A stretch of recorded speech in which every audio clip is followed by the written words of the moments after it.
We're at a special test that they're going to use on day 3 and 4. Currently it's not fully marked out yet. There's some guys here who are obviously just checking out the transponder loop to make sure that that's all good, as I've got the laptop down there just checking the loop itself. They've done a fair bit of mixing up with the special tests. This is one that's looks like it used to be an old quarry, and they've pretty well made into sort of like a little motocross track. Pretty hard pack, got some jumps and stuff, so I'm sure it'll be pretty fast.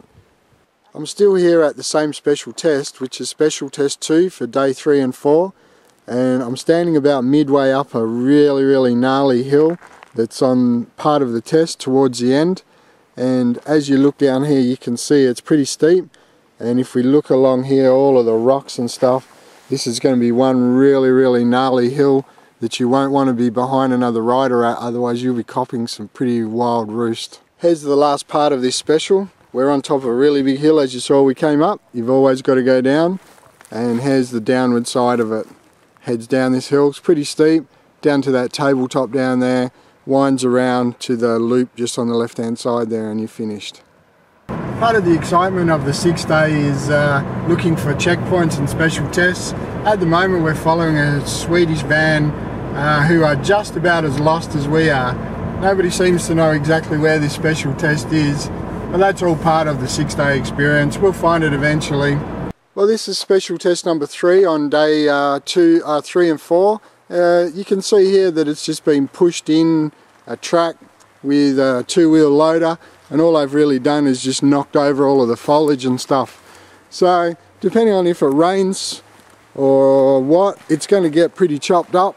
Like you can see here, there's some big stumps right in the middle, so obviously they've cut a couple of trees down, and it sort of weaves its way around.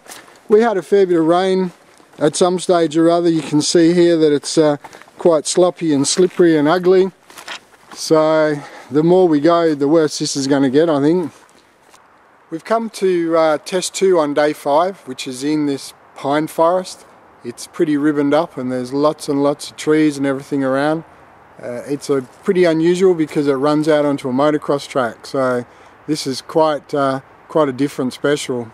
Just to give you some idea of how technical some of these tracks are, you can see this is pretty fast. Looking up here, you get on the gas, you'd really be flying hard.